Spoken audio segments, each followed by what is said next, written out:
Hey there, let me ask you something. Do you ever feel like you're fighting a war with yourself over your bad habits? Like one part of you is all, let's do this, but another part is just pulling you right back to the couch? Well, today we're going to dive into a story that actually gives a face to that struggle, and even better, it gives us a kind of roadmap to actually win that fight. All right, so just imagine this for a second. That little voice in your head, you know the one that says, just one more episode, or hit the snooze button, you deserve it. What if that wasn't just you being lazy? What if it was an actual character? A little commander sitting in your brain, literally giving you orders? It's a cool idea, right? Let's run with it. Okay, so let's see how this whole thing plays out. To really get how these commanders get a foothold, we need to meet our main character, Jaden, and you'll see how his life, with all the love and best intentions in the world, actually became the perfect breeding ground for some really bad habits. So meet Jaden. His parents, Joe and Willow, absolutely adored him. They built this fortress of comfort around him. Their goal? To shield him from every little problem, every bump and bruise. But here's the thing. By trying to protect him from everything, they accidentally created the perfect soil for some pretty nasty weeds to start growing. And you can see how it all snowballs, right? What starts as just being loved and maybe a little spoiled at age 7, well, that turns into a world of nonstop TV and video games by the time he's a teenager. And fast forward a few more years, those little patterns have hardened into a lifestyle of doing nothing and even being dishonest about it.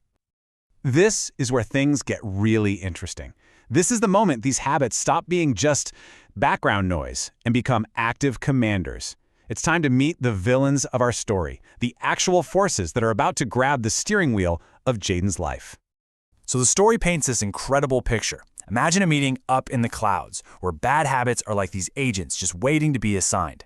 And Jaden, with his lifestyle, has basically sent up a giant flare gun signal. And now, a team of 3 specific commanders is being sent down to take over. This is where his quiet internal struggle is about to become a full-blown external war. So let's break down this villain squad. First up, you've got Inertia.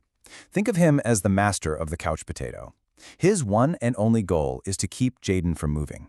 Then you've got Dishonesty. This one's the architect of loneliness, building these walls of lies that cut Jaden off from everyone. And the final one, maybe the trickiest of them all, is Arrogance. This is the one that makes sure Jaden is always too proud, too defensive to ever admit he needs help. I mean, what a team, right? Absolutely formidable. And you see these commanders in action right away. His parents try to talk to him, and what does he do? He lashes out.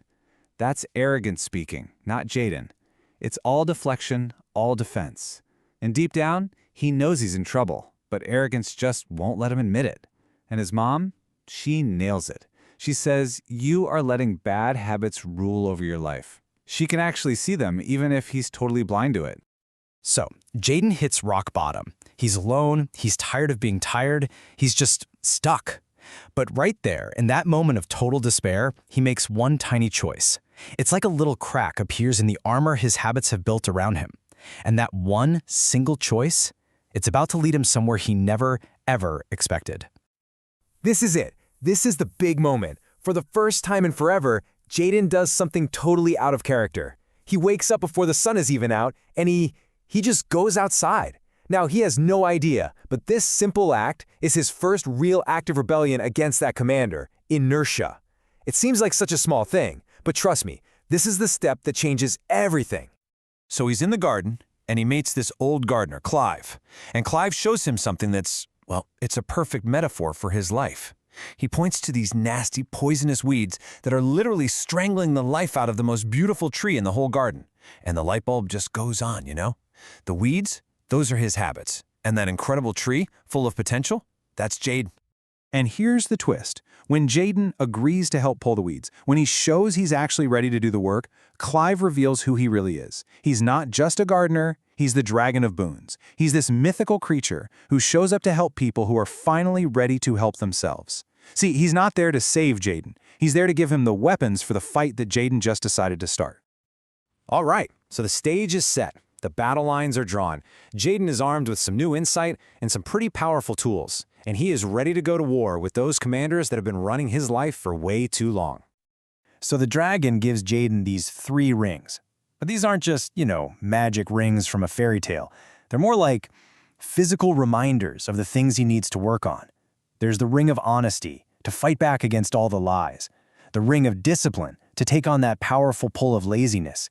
And the ring of love, which is his defense against his own arrogance. So the very next morning, the first battle begins. Jaden decides he's going for a run.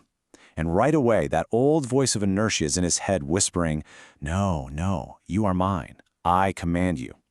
It's that familiar, heavy feeling of an old habit, you know?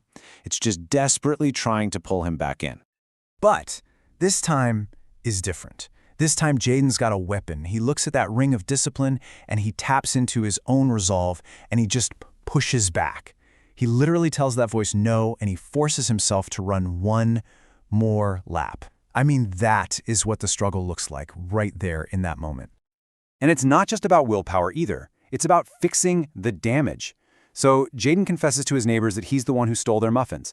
But watch what he does. He doesn't just use the ring of honesty to tell the truth. He uses the ring of love to genuinely apologize and offer to make it right. And that's such a key point, isn't it? Breaking a bad habit isn't just about you. It's about repairing the bridges that habit burned down. So after who knows how many of these little battles, day in and day out, Jaden is completely transformed. So let's look at what happened and pull out the big lessons from his journey that we can actually use. And this is the best part.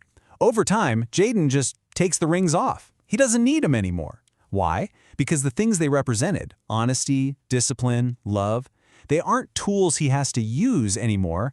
They've become a part of who he is. They're woven right into his character. And that's the real goal, right? Not to rely on a trick, but to actually become a different person. So what's the big takeaway here? Well, this whole story is basically a framework for how to change. First, you have to admit there's a problem. You have to be willing to step outside. Second, you start small, super small. Just pull one weed. Then you use the right tools for the job, things like discipline and honesty and empathy. And you have to understand that this stuff takes time, it takes patience.